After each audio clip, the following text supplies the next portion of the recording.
Good afternoon, and welcome to The Hard Truth with myself, Brent Turvey, and forensic investigator Melanie.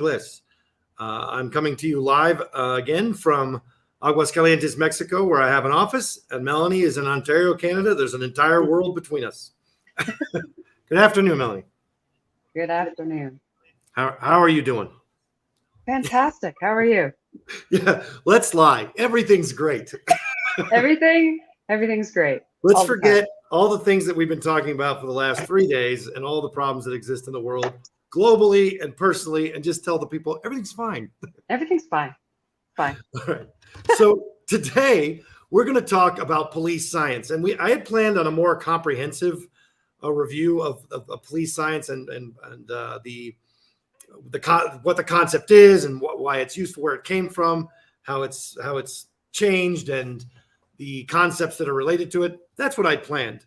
But then we had the Kyle Rittenhouse verdict. So we're going to probably revisit this issue more comprehensively at a later date. But for now, we'll talk about generally what police science is, how it was used in the Kyle Rittenhouse case, and then some sort of the issues that are coming that I think will surprise most people. And I'd like for you to start, Melanie, and one of the things I want you to talk about is the conversation you had with me. I mean, one of the things that's interesting to me is you approach this from such a fresh and honest perspective, where because you haven't been doing this very long, you're willing to admit what you don't know and ask questions that everybody should be asking all the time, but they don't. Because once you start doing the work, you think, well, I should know these things, and so I'm going to pretend I know. I'm going to pretend I understand. And you really don't. And you're one of the great things about talking with you about this stuff is you'll say right away, hey, I don't understand this. Explain it to me. So when you came to me with this case, you came to me the other day when we were talking about the verdict and what that might mean for the future. You had a very specific set of questions. Can you kind of share that with everybody? Well, when the verdict came out, that was the only conversation anyone was having for quite some time. And I found myself in a situation when I was at some friends' houses and this came up. And of course, the first thing everybody wanted to base their opinions on was the self-defense, right? The video that had surfaced showing that he did everything because he was being attacked. My brain doesn't work that way. I know it's much deeper than that. So I started asking questions about mental capacity. What went on in his childhood? What are his traumas? What was going on? There is always so much more. And also the question of, which I think everyone should ask, is if you have videos that have surfaced and you are saying that you're going to do something that is criminal. In this particular case, we're talking about shooting people. Not just saying it, but saying he really wants to do it. But he really wants to do it. And then he goes, so he gets the weapon, he goes to the place and he does just what he says. And then somebody attacks him, right? There's a moment when somebody challenges him. Yep. Isn't that immediately disregarded? Like, shouldn't self-defense be disregarded if you had the intent, the motive, you're telling everybody that you're going to do something like that? That was the first question I had. I said, it doesn't logically make any sense given the rest of the factors. And then I wanted to know, because I'm not very familiar with the US, the court system and the proceedings, what happens after this? So that was in the state, right? So in the state, they acquitted him on all the charges. Now I want to know what goes on in a civil suit, or is there federal charges that can be brought to him? Also reading the articles and seeing the interviews with him, claiming that he's not racist and he loves the Black Lives Matter movement, and it's complete contradiction to what we just saw before the shootings happened. All of these things, and then trying to go after the media for defamation of character, all of these things. And I don't understand them very well. I need to know. Okay, so this is really great because I think you're asking all the questions that a rational person should be asking. And the problem really, as far as I can tell, is those questions are not really, the answers to those questions are really not interesting to most people. Most people have decided what they think the truth is. And so the answers to those questions only get in the way. They have a particular... They get in the way. Yeah, this and is also what we were... ideology they're trying to promote. And either this guy fits into it or he doesn't. And then we were also talking about the big elephant in the room that nobody's talking about, which would be systemic racism and where this is coming from and what would have happened if he was Yes. a black male doing the same thing. I think we have a good idea what would have happened Oh, if the roles were reversed. But for sure. it's just comes to a divide, and the ignorance is just it's in your face. Right. It's the anger, the ideology, the ignorance. It's all right there. Let's unpack it first. So what is police science and how is it related to this case? Police science is the term that we use to describe scientific techniques that are adopted, or scientific or technological techniques that are adopted by law enforcement to help them in the investigation of crime. The problem is it is labeled that way, I think, in a helpful fashion, because police officers can't be scientists. That is the finding of the scientific community in the NAS report, in the PCAST report. These are things you can look up. We will provide the links to them below in the podcast. But the National Academy of Sciences report on forensic science, published in 2009, and then the President's Committee on Science and Technology, or President's Advisory Council on Science and Technology, published a similar finding in 2016, basically saying the forensic science community is too wedded. That's their language, not mine. Too wedded to the current law enforcement community. In other words, the law enforcement community controls the forensic science community by employing it. And 85% of the people who testify on forensic issues or testify in court as forensic scientists are doing so on behalf of the government, working in government labs or for government agencies. They're not objective scientific examiners. They never have been. And they're the only ones who get angry when you point this out. Everyone else in the scientific community it's like, yeah, it's obvious. You guys know that, right? You're not scientists, and your institutional bias is quite evident. So you need independent review and support and evaluation. So police science, I think, helps us to call out those techniques and methodologies that are being used by law enforcement that have not experienced or enjoyed any scientific research or foundation for generations, almost 70 years now. It's been since we've had a lot of these techniques have been around, whether it's fingerprinting, hair and fiber analysis, firearms and tool marks analysis. In this particular case, the police science that we are using, that's used almost primarily and that developed almost entirely to address issues related to law enforcement and police misconduct, is use of force. This is an area of forensic criminology. Forensic criminologists are often called to address what's called a use of force issue. Whether or not the force that was used in a particular circumstance by an officer is reasonable, or if it's warranted given the situation and circumstances. And this comes down to their protocols and procedures and practice standards and their training. The question is, when they're sent to a situation, are they there to escalate things and make it worse? Do they bring a lot of cops with a lot of weapons and start shooting indiscriminately? Or are they taught to go into a situation and de-escalate it to make things better? When the question, so this is the question: when the police show up, do they make things better or do they make things worse? Do they escalate it or they de-escalate? What's their training? Too many officers come from a military perspective. And that military perspective is, we're always at war, we're always in combat, we're always afraid, everyone's a threat. Therefore, they can legitimately claim in court, I feared for my life. Yeah, because you've been told every day, all day long, that citizens are violent and dangerous and you can't trust them. Now, why is this also related to this case? Because of exactly what you're thinking. What causes fear? What constitutes, in a legal sense, legitimate fear for your own safety? And the very argument that they're using is, essentially, they were there amongst these protesters who were protesting the killing of a black man by the police. Mm-hmm. They were protesting that. And essentially, Kyle Rittenhouse's notion was, even before this happened, I'd like to go and kill some protesters. I'd like to do that. And I'd like to have my AR-15. I'd like to have my assault rifle to do that.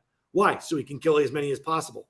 Not whether or not they're actually doing anything wrong, not whether they're violating rights or committing crimes. He would just like to go to a place where there are protesters that he can shoot. Which is on video. That's on video. That's not my opinion. No, that is on video. That was the argument that I had, because I had seen the video. It was public knowledge. I saw it on Apple News. It came up as a headline. I watched the video, and do you know what else I find? You just mentioned, very proud of it, by the way. Very proud. Proud of it. Yeah. What you just mentioned about what he was doing and where he was going, the protest that he was going to. There are so many people who don't even know why that protest was happening. They have separated them into two different events. There was just protesters, right?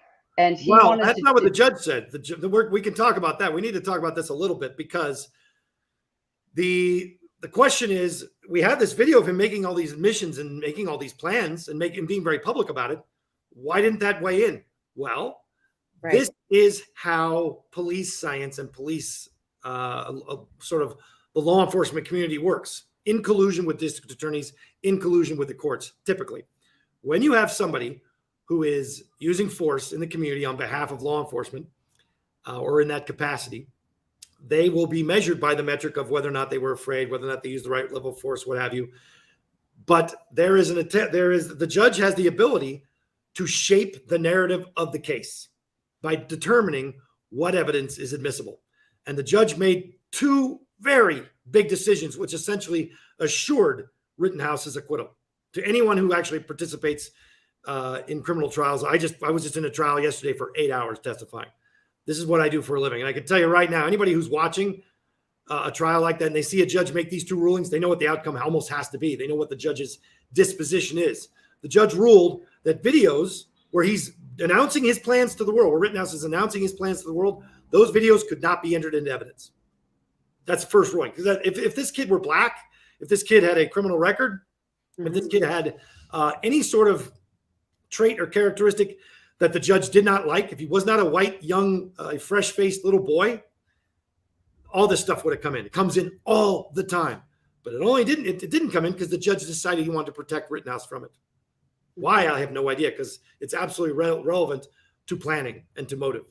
The next thing he did was, and this is to your comment, so that we can make this very clear, the judge made a ruling that the people who were shot, 2 were killed, 1 was wounded.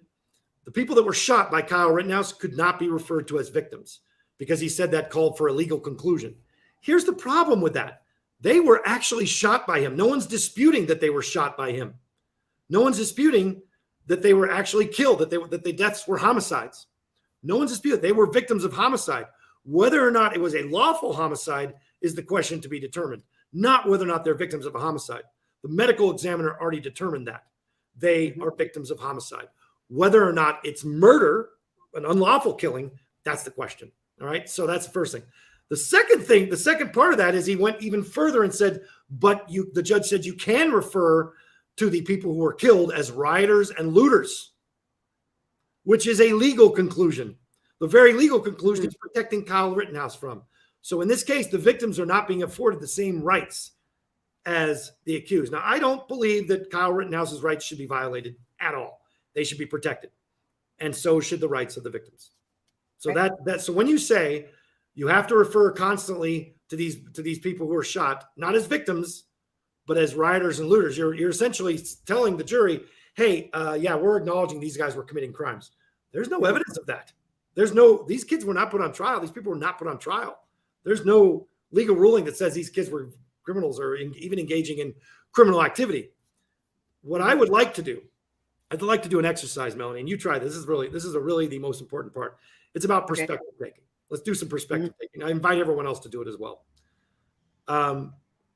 We've been taking Kyle Rittenhouse's perspective all week about how he was afraid and this and that and the other.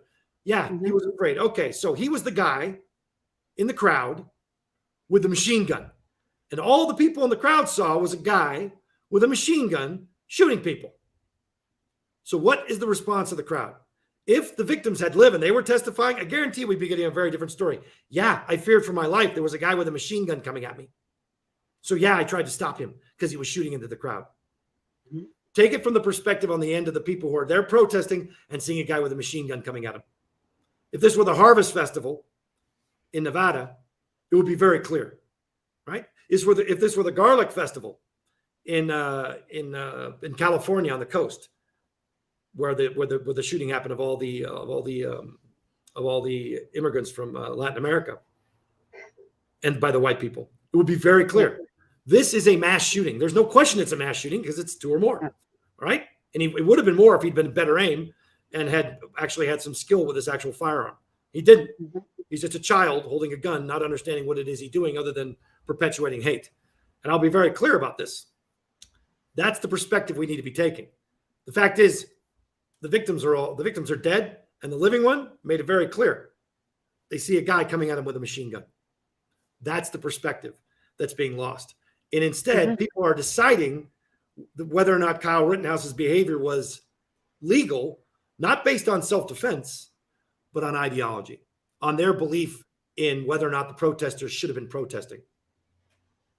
That's the problem.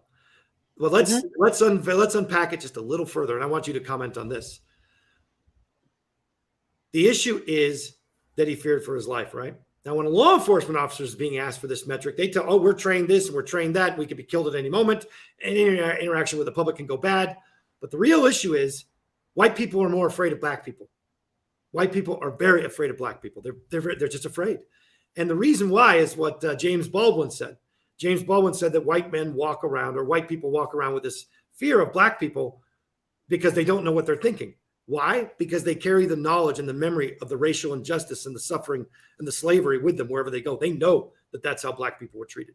They know, and so they're afraid constantly that black people might actually have rights, that black people might actually respond to those racist attitudes, belief, context, and history.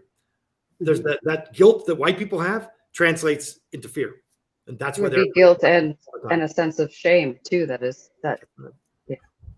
That's right. So anytime that they get an opportunity, the wrong ones get an opportunity to make real their fear, this is what's happening. That's what's happened to this country. So the idea of somebody being black is integral to the notion of a white person being afraid. I'm surrounded by black people. I need to start shooting. But here, this is your question. My question to you. You've experienced that on some level, right? You understand what it means to have people respond to people around you because they're black and because they're afraid of them, or because they automatically assume the worst and make that real with their speech and their behavior, right? That's not something you're unfamiliar with. It is not. There we go.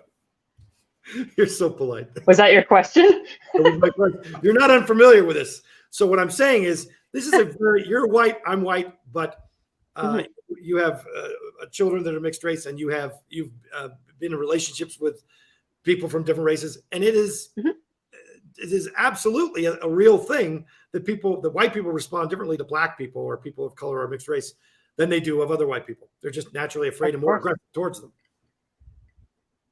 They are, and I want to say that they know what they're doing, white people, when they do these things. I'll give you an example of something that I went through, which was, I think it was like you're saying, it's subconscious, it's guilt, it's shame, it's remembering, it's living through things, and they have this fear. A very basic example, I've been through a few examples. Like you said, I have two girls that are mixed, so I've been in relationships with, he was from Barbados, so he's a black male, and if there was any traveling or anything, like an airport, per se, I could travel with the kids, go to and from. As soon as he would be in the airport, he was detained every time. They would just say you and you over there every single time. It didn't matter what you were doing, if kids were there or not. He was immediately taken, handcuffed, as they went through all of his belongings every single time. And I just started, that actually became a way of life for that period of my time. Everywhere you go, if we were in a vehicle together, cops would pull over all the time. And the first thing they would do is look at him and then look at me and say, are you okay? Ma'am, are you willingly in this vehicle right now? Right. And that was not just with him. I saw that with it wasn't just males, his family members, cousins, friends, anything. It didn't matter if they were male or female, but if they looked the same, then we were constantly either detained or pulled over. And these were for no reason at all. There was no explanation for why they should be doing this. And this is how I see it all the time. And now I have kids that are in grade 7 and grade 5, and I'm already dealing with that with the children that go to the school, because it's just being passed down generation to generation. Nothing's being discussed. Nothing's being talked about on any other level other than just keep the hate, keep the fear. You know, they're different than us. You should be scared. So it's a constant battle, even with kids as young as 10. But it's reflected in how the media portrays it as well, because absolutely there's a constant focus on essentially crime that involves people of of different races. And they essentially, when you're dealing with a crime on a white person, this is, oh my God, it's a tragedy and we need to work and deal with this and blah, blah, blah. It needs to be taken care of. We need attention and focus. The same kind of crime gets committed against somebody of color, someone who's from Latin America, who's African-American, or who has any sort of brownness to their skin. That's not really that important. That's not really focused on. That's not really given attention to, because the media thinks they're trying to, they believe that their ad dollars are targeting white people.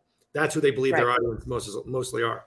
And that's kind of a problem. So it shapes the narrative of what we see on television and how we understand relationships and the kinds of relationships we should be having, but also the assumptions about what kind of activity people of different races and colors are involved in.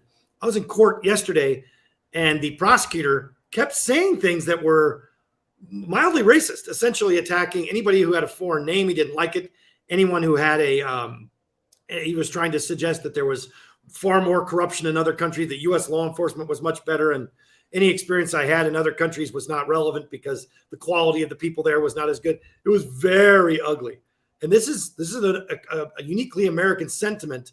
Well, the American and the French, they both have it, which is that they're better than everybody. We're better than everyone. Everyone else is less than. And people of different races, they're violent, and we need to be afraid of them all the time. And that includes Black people who've been here for generations. And that plays into when Kyle Rittenhouse is asked the question, did you fear for your life?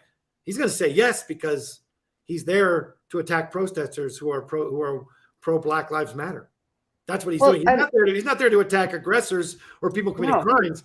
He's there to kill protesters. And I want to circle back for a second, because that's what I was mentioning previously, that when I ask people, again, I'm in Ontario, Canada. Okay. Yep. So we're seeing the headlines. We understand the story. Some people are paying attention to the US, some people are not, right? But they take the narrative that they choose and they run with it, right? Whatever supports their subconscious thoughts and biases, they run with that. So this is the perfect example. So all I've heard since the determination came out for Rittenhouse is the self-defense video. That's all I've heard from the people that are surrounding me. I asked if they could tell me what protest Kyle Rittenhouse was at, who was shot, and why they were protesting. I have no idea. Yeah. And nobody has any idea. Nobody even knows Jacob Blake's name. First of all, you mention him and they're like, oh, I never saw that. Yep. But then you're talking about Kyle Rittenhouse and how he's, and then the other thing I wanted to touch on was the narrative in the media, like you're saying. So right now, all I am seeing via articles and interviews that are being pushed, like I can search for other narratives, of course, but the one that is being pushed to the general population is his, he's so calm and sweet and I'm not racist. And they're going through and I'm misunderstood. And that's the narrative that's coming out of this. And everybody, and I mean everybody that sides with that, that way of thinking, is grasping onto that and aggressively arguing the fact that the rest of it didn't matter. None of it matters. Yeah, he is innocent. That's the problem. So let's just make this very clear. Kyle Rittenhouse has been acquitted. He's been found legally innocent of these charges. Right. However, this creates a problem because he still killed those people. He still killed 2 people and injured 1. There's no question he's a murderer. The question is whether or not the murders were lawful. According to the courts and the way that the trial was cleverly shaped and crafted, and the composition of the jury being mostly white, all but one white, this legal conclusion was almost foregone, especially in Wisconsin, which is one of the most racist states that we have in the union. We just had a group of men put on trial for charges relating to attempting to, kidnap and murder the Democratic governor there. That's how divided that state is. That's how racist the community is. There's a strong segment of the population that's like that in Wisconsin. And there are pockets like that all over the United States. It's easy. We have to admit that up front. So first we acknowledge that he's legally innocent. It's not that he didn't do it. It's just they're just saying, oh, it was lawful that he murdered those people. So let's back up and say what happened. What he did was he basically crossed state lines, not with the weapon. The weapon was waiting for him on the other side of state lines because he would not be able to lawfully own it or have it in the state of his residence, but it was being kept for him over the lines. I don't want to go into the debate of the legality of that because it almost doesn't matter. What matters is that he took that AR-15 as a child, as a minor. He took an AR-15 and he went to a protest, first ostensibly to protect this used car dealership.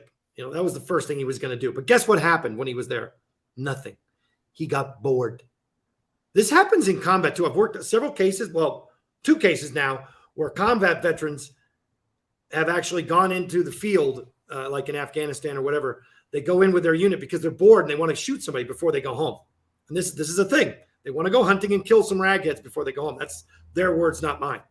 That is a very common U.S. sentiment. They go into war so they can come back with some bones. Right. And it is disgusting. But these guys, they have no problem with that. This is the way they think. This is what they believe. This is what happened to Rittenhouse. He got there and there was no action. So what did he do? He didn't stay put and stay safe and enjoy the freedom of speech that he had and watch the protests and they're exercising their rights, whatever. He decided he was going to go in and just be judge, jury, and literally executioner and start shooting people. Yes, there were some people that were committing property damage, some graffiti, and some businesses got burned. But deciding who did that and executing them on the spot, that was not the job of Kyle Rittenhouse. That's not the job of anybody. The job of the police would be to first, render aid, make everything safe. Kyle Rittenhouse went in and he just decided who he was going to threaten, harass, and intimidate with his rifle. When you are carrying a rifle around into a group of people, what you are trying to do is assert your authority. He had a little man's complex, a little man's amosexual fantasy of going in and shooting people. And he did. The problem is, you could say, oh, yeah, he started a fight and then he got overwhelmed. Yeah, he did. Because guess what? He picked a fight with a bunch of unarmed people with his rifle, and they fought back because they were afraid of him. They were frightened of him killing them because why? Because he was killing them. When you start the fight, you legally lose the ability to make the argument of self-defense. You cannot be the aggressor and claim self. Oh, I'm now the victim. No, you came in, you started a fight, and because you're overwhelmingly outmatch your opponents in terms of firepower, and you lose, and you start shooting them, and that's your claim, is that you are, protecting your life. No, you endangered your life by going in there with that rifle. You endangered your life by attacking people who were simply, exercising their civil rights. And you're not the person to be making that decision. If you were defending your home or your property or your business or even your friend's home and property and friend's business, that I get. That a self-defense claim can be made. But in this case, making a self-defense claim is not just ignorant, but in this case, it's dangerous because there's going to be a consequence to that, which we'll talk about, I think, at the end. Let's, without redoing the whole trial, because I already, like I said, in this context, it's very clear the judge cleared the path for only one ruling. The judge did it all. The judge was playing backup grandpa in this case. He loved this kid. This kid represented everything that this white judge, this very out of step with reality white judge, seems to think needs to be held dear.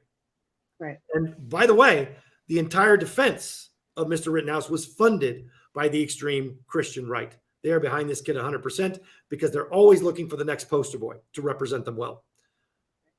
Let's talk about what happens next. Because yes, legally, he's been acquitted of criminal charges in the state. There are two things there are two next legal venues that are possible. Well, actually 3. It's possible if the prosecution wants to appeal this conviction, to appeal this acquittal rather. The prosecution can appeal it. They can appeal the acquittal if they want. At the state level. At the state level. They can file an appeal. I guarantee you that will go nowhere, but they could do it. Mm-hmm.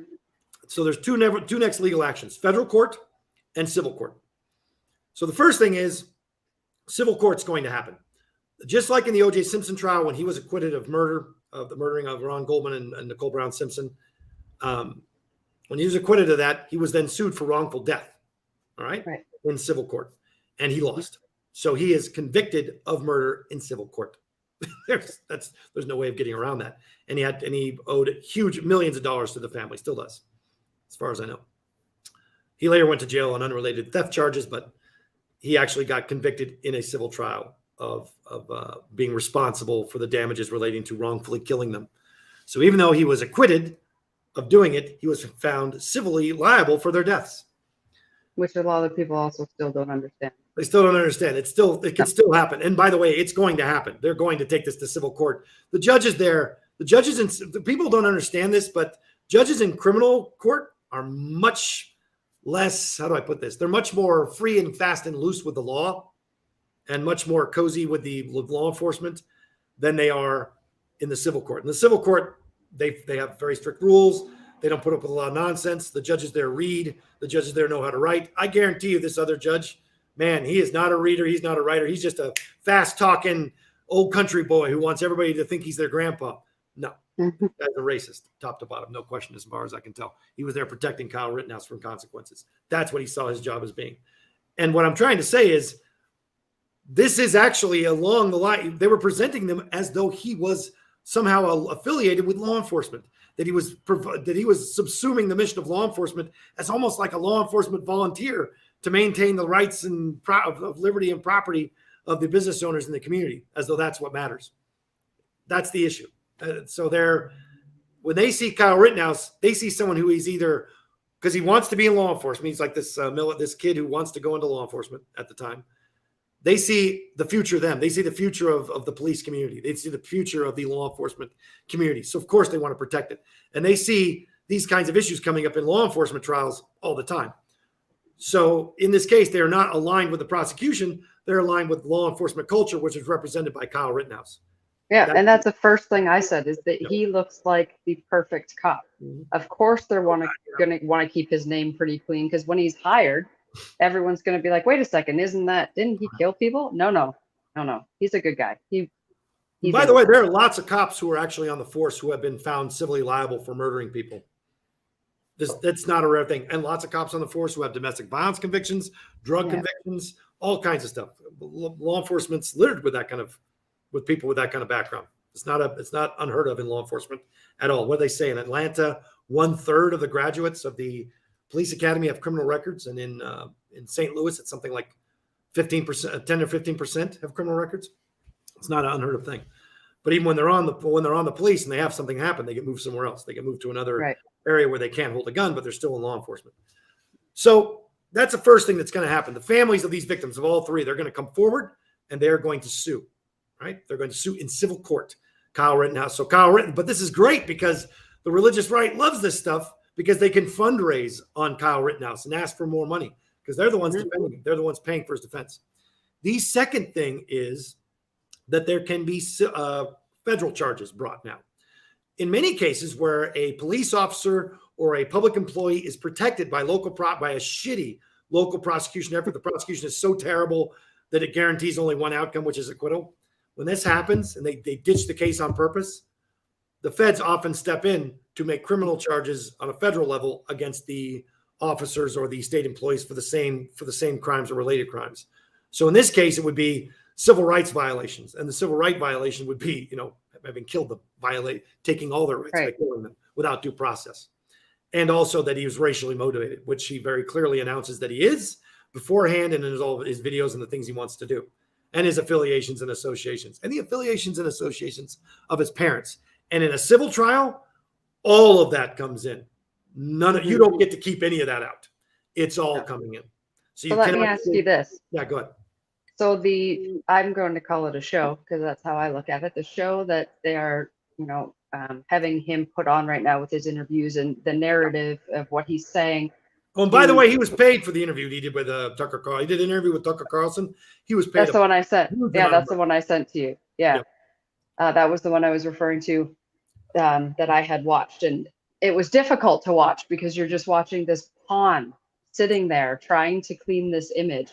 And what I was going to ask you is, do you think that, first of all, they're going to fundraise, like you said, they're going to raise money, they're going to claim it's for, the defense, the trials and all of those things, as well as taking their time to push a narrative of an innocent young guy, just wrong place, wrong time, bad decisions, do you think this is in an effort to strengthen their case because they can foresee it going to civil and federal? No, Or no? no. This is purely a fundraising effort to get more money coming into the cause of the extreme religious right, and also white supremacist groups like the Proud Boys and things like that, and the Oath Keepers. The extreme religious right and the right and the extreme white supremacy, the white nationalist, which is white supremacy movement, they're the same. They've not even tried to hide their connection with each other. All they're doing is fundraising. There are no adults in the room on this issue. And let me tell you why. If there was a real attorney involved in this case, no interviews, because every single piece of footage, aired and unaired, they're going to, in a civil context, they're going to subpoena all the tapes of every interview that was done with him. And they're going to play it in civil court. And pre-crime, right? And pre-crime, post-crime, all of it. All they're doing is creating more stuff that contradicts with the facts. So if you've got him on tape lying about it to the public, man, he's screwed. Well, and in that interview, he contradicts himself he said he appreciates a silent, a calm protest, and everyone has their right to say what they need to say and do those things. But yet, how could you not have just let that go? Like you said, nothing was happening. You could have stood over here. You could have been part of your side of the movement, but nothing had to happen. And if you are for freedom of speech, what were you going into the crowd for? It's a contradiction. Everything he said in the interview contradicts everything I've seen. Because if you believe in a peaceful, calm protest, you don't bring a gun. Well, that too. Yes, that's the obvious part. You bring a gun because you fear for your life, or you have some legitimate, or you want to shoot it, or you want to shoot somebody. And he told us what his desire was beforehand. Right. And the only reason the jury didn't hear that is because the judge wouldn't let them consider it. The judge told them that they couldn't, which is just putting your finger on the scales of justice so hard, it's not even funny. So you have this situation where this kid goes in with this gun, and he's going in because ostensibly, I'm there to protect. No, he's not there to protect anything. Nothing that he's responsible for is being damaged. He has no responsibility. He's going in there because he wants to shoot people. And the shy, retiring, fake crying that we saw during the trial does not match the arrogant, backwards baseball cap wearing douchebag that we all know this kid to be. So they're reconciling that's going to be a problem. But the next problem is him claiming that he supports peaceful protests. But the metric that they applied, the police science metric that they applied for use of force was, did he fear for his life? Well, yeah, I'm sure he did, because there's two arguments to be made. Either he feared for his life because he attacked a group of people and they fought back, so now he's afraid for his life for an attack that he caused. Or the only other reason he'd be afraid for his life is if he believes that black people are inherently violent and would be violent to him. Otherwise, why would he be afraid? What's there to be afraid of? If he's just going in and supporting the protest, he would just be in there right along with them. But he's not. He was there to police the protest. He was there to ensure that all the people who were either black or supporting the black people were behaving appropriately. And he was going to decide who was behaving appropriately with his rifle. In a crowd of people. In a crowd of people. Because he knew which one in that crowd needed to be executed. Well, yeah, because he could tell who was behaving improperly. Because at 17, with his AR-15, he's got a solid lock on his thinking is completely state of the art on that. No, right. So let's now talk. So we've got two things: potential federal charges if the feds want to do it, and that's going to be a function of public outcry. If the public screams loud enough and there's enough protests, the feds will be compelled to file federal charges. They will just do it, all right, because they can. There's not a problem.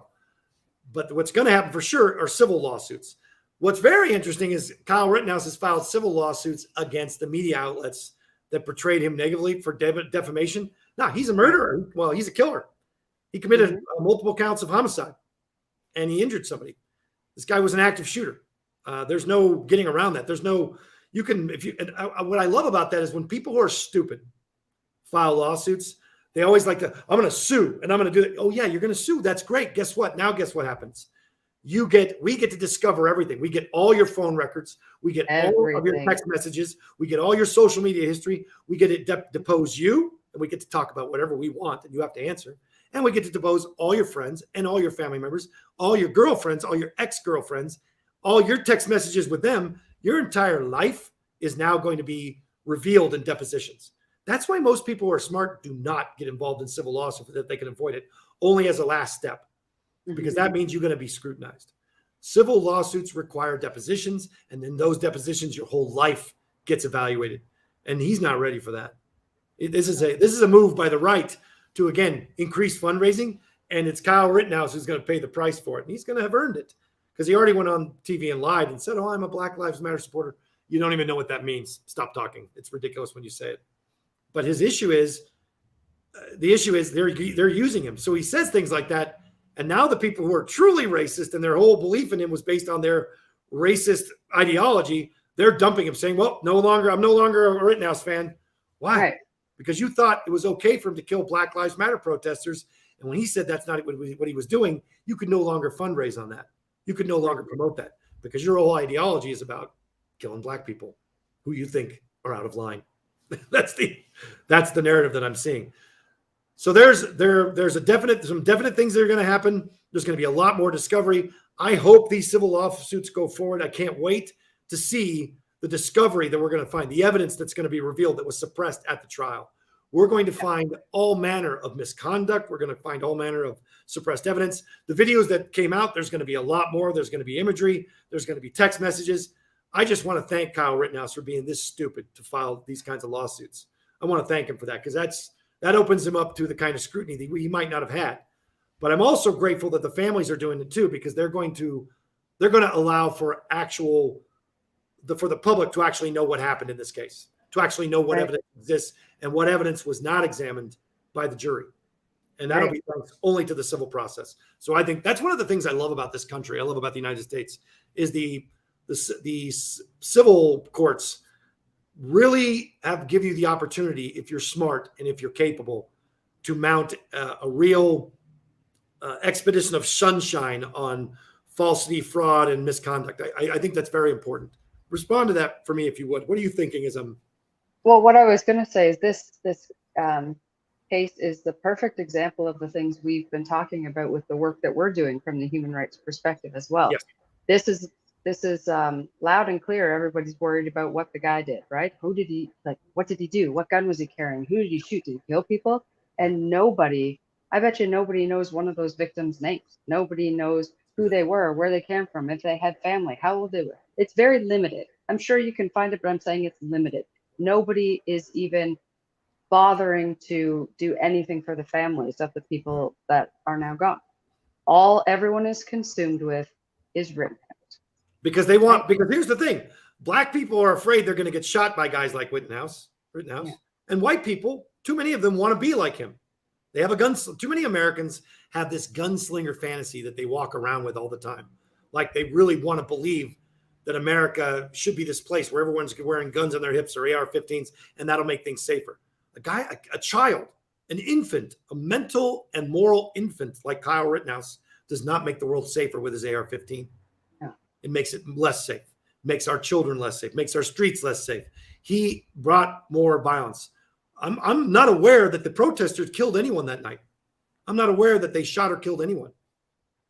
I'm aware that Kyle Rittenhouse brought up. So I know that there were guns and there was some gunfire. I'm aware of that.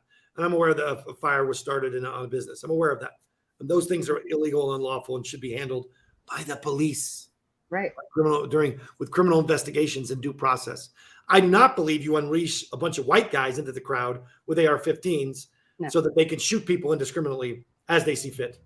Which is, by the way, that's the model of policing we're heading towards. I believe that the reason that the judge took the side of this kid is not just because he's white, not just because whatever. It's because he has a long history of protecting cops. And cops are moving in this direction where they are putting themselves in the front lines with protesters and killing them. They're actively killing them. That's what's going on. And in lieu of that, they're even hiring private security companies or even bringing in feds. Remember when Trump sent feds to Portland and the feds were going in without badges, without marks, without identification, and they were shooting people and they were detaining people unlawfully. It was all determined to be illegal later on. But this is the model that law enforcement is going towards. What they want is to be able to be vigilantes, to act above the law. This plays right into that gunslinger fantasy. And that's the greater issue we have to deal with. People have rights. Human beings have rights. We have civil rights. We have human rights. And we are deprived of those rights when individuals like Kyle Rittenhouse are allowed to walk freely and with impunity. Right. He should have been, as a civilian with a gun and no purpose for being there and brandishing that gun and aiming and pointing at people, he should have been piled on by law enforcement. And Law enforcement. And that was what I not at all. That is not at all what happened. They saw, he's a white guy with him. Okay, good. That's one of us. That's one of us. He's white. That's one of us. Good. He can go. It would have been handled much differently if he was. If he was black, he would have been executed on the spot. If he was black, he would have been executed. What's going to happen? Here's what I predict as a response, and I'd like to hear your thoughts on this, Melanie. I predict that what this is going to do is increase the number of protesters who are armed on the Black Lives Matter side. It's going to force them to hire private security to help them in their regular lives and during protests. So that's going to increase. They're going to ramp up their use of firearms in these protests, and it's going to be an arms race. And then it's going to create a flashpoint or a gathering point, a nexus for groups like the Proud Boys and the Oath Keepers, so that they can go there and make their political statement. Because what these issues are not real issues for them. They are fundraisers. Anytime they can get their name in the media, anytime they can get a court case, anytime they can get press coverage, this makes people give them money. Because the people who are interested in the money, they can spin it however they want. And you can say that, the left does that too. Guess what? They don't. And they don't do it. And even when they try to do it, they do it so terribly. The left is so disorganized and so undisciplined and has no clear and consistent message and no harmony or cohesion in their organization in most areas, that they cannot even be compared to the authoritarian extremism of the religious right-wing, neo-Nazi right, essentially. They just can't be. It's not the same. And also because they don't have the same love of guns and firearms. What this is going to do is since it's been made legal to hunt black people in Wisconsin when they are on the street, since that's now legal through this ruling, black people are going to have to arm themselves. This is not a good ruling. This is not what I think is best for the country. But I think it's a natural and lawful response to this violence. Tell me what you think. That's what I was going to say. I predict that the violence is going to increase tenfold because everyone is still going to want to have their rights. That there's going to be protests. They're going to want freedom of speech. But I do believe I'm not minimizing that fear is already here, but I think it is now escalated. So I think that both sides are going to want to have their voices heard, but everybody is very scared now. And there's going to be more guns. There's going to be more bloodshed. I think there's going to be a lot more bodies coming out of protests like this than there was previously. Right. And I want to just stress this again. The police science that was used here, this concept of use of force, their expert's a guy named John Black. He's a former military guy. He sees things through that military police lens. That's what he does. He defends cops who have been found to have used wrongful force or excessive force. Extreme force or lethal force when it's not warranted. People who are escalating instead of de-escalating. And his whole argument is that, he was afraid. Since he was afraid, anything he did to defend himself is okay. The problem is Rittenhouse went to the location, armed to the teeth amongst a bunch of protesters who were not armed and started attacking them. Not his place, not his state, not his residence, not even his issue. He was there as to counter the Black Lives Matter protesters, which he exclaimed in other videos. Right. He was there with a great desire to kill people. Not just people, but protesters. Because in his mind, protesters are unlawful. And this is the thing I want to just say this. I think we got to step back a moment and ask ourselves, should protesting be lawful? Yeah, it should be. Does every single time a bunch of protesters gather, does that require a police response? Not really. Does a police response make it better or worse? Well, it depends on who's protesting and the training of the police. Because I remember a couple years ago, there was a Black Lives Matter protest and law enforcement went because they were told to go and respond. I can't remember what it was, but there's these great images that were taken of the police joining the protesters, talking to them, sitting down with them, and then taking a knee. The police took a fucking knee. That's a lesson in leadership right there. Because what did that cop do? He's a good police, and he made his officers listen, participate, and there was no violence. Why was that? Because Right. they were talking. They were too busy talking to shoot each other. And the protesters didn't have any guns. The cops had all the guns. They realized that the asymmetry. So now we can how does the end of this story play out? Do we want there to be violence? Of course not. So let's not meet a protest with violence. You meet a protest with violence, you're going to get more violence. It's going to get worse for everyone. And then you've got to argue who started. Well, the police were there lawfully. Yeah, well, they're the ones who are armed. They're the ones who are shooting rubber bullets or shooting tear gas, and which can kill people. They're the ones detaining people unlawfully. And that just makes it clear the protest is actually legitimate because the violence and the force is bad and is excessive. So to me, that was a lesson in leadership when that cop did that. And I don't see that anymore. I don't see cops wanting to be that. So what are you thinking? I agree with you. And I was going to say that even on a smaller level, I find that when police are called to something, it doesn't de-escalate. And I know that training and the type of personality and bias, all of those things go hand in hand. But there is, like you said, communication. If you're showing up as law enforcement, you are already authoritative. You are already armed. You are already intimidating. Yeah. So I find that a lot of people don't take that step. They don't try to understand. They don't try to engage in a healthy manner in conversation. Just they stand there and they use the intimidation, and then fear just comes off both sides, and things start to escalate really quickly. You're already coming in intimidating. That's the point. By the way, that's the point. That's the point. Exactly. But why? Exactly. Why is law enforcement's response always violence and aggression? Is that what's necessary? Does that solve the problem? No. But no. That's the image that the Kyle Rittenhouse is trying to play up to. He wants to be the gun-swinging stormtrooper. He wants that so bad. He wants to play, Tom Clancy's Black Ops. That's what he wants. Yeah.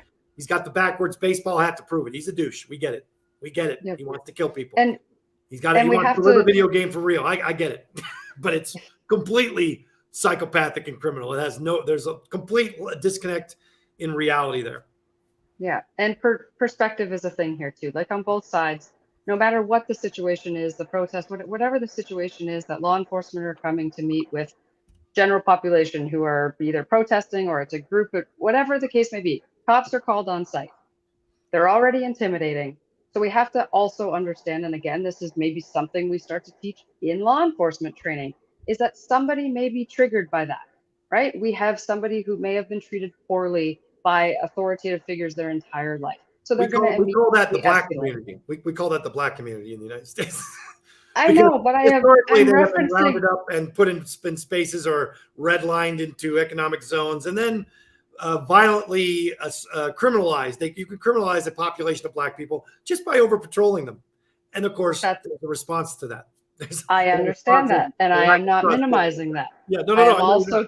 I'm also being inclusive of other people who have that similar response, to be defensive as soon as somebody who is heavily armed, like a police officer, shows up. So they immediately act out. It's an emotional behavioral response to something that's triggered them, correct? I think that's absolutely true. Or historically and contextually, exactly law enforcement, like with indigenous people. Precisely. And this is what we cycle back all the time to, what we can do different with our law enforcement officers, where the training starts, what can be done differently, working on that, because this is not going to change. If anything, we have just escalated it. Not we. I just mean the situation has now escalated the violence. The fear is now at an all-time high. And everyone's going to want to have their voice, and everyone's going to come armed because they don't want to get shot while they're, freedom of speech, while they're enjoying that right. And this is the problem that I see from the white side of things. Yeah, white people are afraid. They're afraid because they've been exploiting black people for so very long, and they've been mean to them, and not just mean, but minimalizing, marginalizing, exploiting, talking down to, treating poorly, thinking of them as slaves in their head for their entire lives. That's how they were taught by their parents, consciously or subconsciously. They see a black person, they see someone who's going to be aggressive with whatever they say or do. Then, of course, Kyle Rittenhouse, when he comes out there with his machine gun, he's trying to provoke something. Yes, of course he's afraid. He's afraid because he knows he's in a context where he's pointing a gun at someone. The natural response when you point a gun at someone is not always going to be compliance. There's a percentage of the population that's going to attack you. And so, of course, he's afraid because he knows he's out there provoking. So he should be afraid because he's doing something that's going to provoke a response. So a rational person should be thinking, oh God, I shouldn't even be here. What am I doing? I can leave. Yes, you can. You can leave at any time. Right. You don't need to go in and shoot people. But he wanted specifically and deliberately to go in and shoot people. Now, let me ask you this. Any self-defense claim he should be able to make. That's right. And to be clear, because this was not very clear in the media, so a lot of people are asking these questions, but was it before or after he shot into the crowd, which killed 2 people and injured 1, that he was then attacked? Yeah, that's the question. Right? So did it happen before he shot and killed people, or did it happen after he shot and killed people? I will just say it this way. It doesn't even matter, because here's the answer. The answer is, he shot and if killed you're people. a person, yeah, he shot and killed people. If you're a person in that crowd and you're protesting and you see a white guy coming at you with a machine gun, what's your response? I agree with you. That's the question. So it does the reason yeah, go ahead. No, the reason I asked you that is because that's what people were asking me, as if that mattered. No, and I said the same thing as you. What does that matter? Well, if it was before, then it's definitely self-defense. This is irrelevant at this point. He gave that up when he entered the crowd with an AR-15. Exactly. When he willingly went into the trying to explain that to people. Yeah. Trying to explain that to people has been a very, very rough task. Well, because they want the right to do it. In the United States, we have people who want the right to hunt black people or hunt white sympathizers of black people. We want that right. We got a whole thing in Texas where the governor just created a law that puts a bounty on the head of pregnant women so that white men can hunt pregnant women. That's the upshot of that law. Men have a fantasy of hunting people or policing people that are behaving inappropriately, out of step with their values or ideas. It's an ideological war that we've entered. So now facts don't matter. What matters is, does Kyle Rittenhouse support my ideology? If he does, everything he did was right. Does Kyle Rittenhouse not support my ideology? Well, yesterday he did. He was good. Today he doesn't. So everything he did was bad. Right. I was okay with him as long as he was a racist. Now that he's saying he's not a racist and we can't use him to fundraise for that, well, he has no use for us. So everything he does is wrong. It's an ideological problem, not a problem of even the law. I have we made a post about this and we were talking about the law. And I'm like, talking about the law in this context is so inappropriate since the law was abused. The judge in this case shaped and crafted the narrative so that the law could only have one outcome in a criminal court. Now what we need are the feds to step in. Then what we need at the end of the day is a good civil procedure where everything comes out and we learn everything about Kyle Rittenhouse's true motives. We put that all on the record. We spend the next couple of years talking about that because that's a conversation we're really having about ourselves. We in the United States, the white community really needs to be less sensitive about discussing the issue of race, less, how do I put this, reactive to it. We have to be willing to have the conversation about the horrible things that our ancestors did to the indigenous population, horrible things that our ancestors and parents and grandparents did to the black community, and what we're doing right now to the Latin American community and the Islamic community. We have a long history of racism in this country, and it has to stop. And things like the George Floyd case, the Rittenhouse shooting, the Harvest Festival, not the Harvest Festival, excuse me, the Garlic Festival shooting, almost all of the shootings that are happening, all the mass shootings that are happening now, all the racial, the civil rights protests that are happening, these are all opportunities for us to have this conversation. Right. And I think it would show a lot of character on the part of people who have the same color as me and the same background as me to actually participate in this conversation without shooting people. It needs to happen here too, not just the U.S. If you can't have everybody gets very reactive. Yeah. If you can't have a conversation without getting angry, hostile, or bringing a gun, what does that say about you? It says to me, you're not capable of having a conversation. You don't want solutions. No. You want to kill people. I'd like to have these conversations without killing. And I think that anybody who chooses killing and violence over discussion and solutions is really just, they have a war fetish. They have a killing fetish. That cannot be allowed to be the culture that we embrace as we go forward. So for me, I agree. It requires, and thank you for that. I'll just say this. I'll just close by saying, applying the use of force metric in this case as though this kid was a cop is completely inappropriate. The fears that he said he was having was because of the natural response of any group of people to being shot at or perceiving a white man with a gun coming towards them. They're going to be, defensive. And his fear really only comes from a place of racism and hate. Absolutely. And so until we explore that fully, which I hope we get to do in a civil trial, we're not going to get to the truth of this case. But the problem, I believe, is that too many people have already decided what the truth is.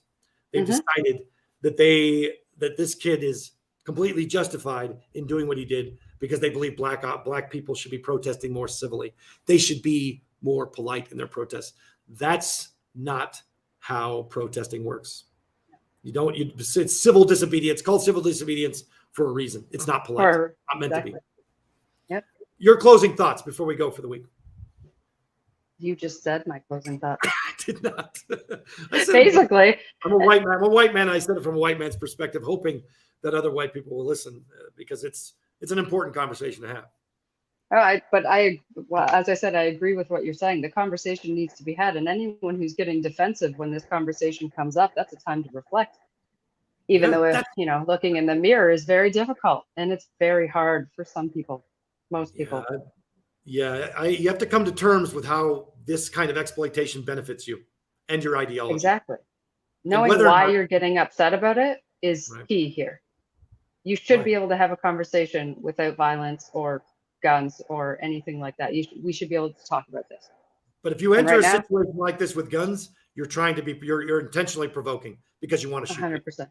There's no other reality there. This guy was not a cop. He was not sworn, not deputized, not there serving in official capacity. The place he was supposed to be guarding, let's pretend that's true. I don't believe that's true for a second. I don't believe that this is a thing that was legitimate, but let's pretend it was. Let's take him at his word there. The moment he stopped doing that because he was bored and wanted to go shoot people, that's the moment that he crossed that line into criminal activity.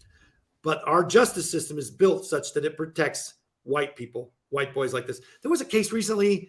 We're seeing more judicial activism on this, where they're giving home detention to rapists, home detention to people who commit rape. There was a case recently where the guy did it, where the judge sentenced a cop to home detention 4 years for multiple counts of rape because he said the victim didn't seem to be that traumatized by the rape.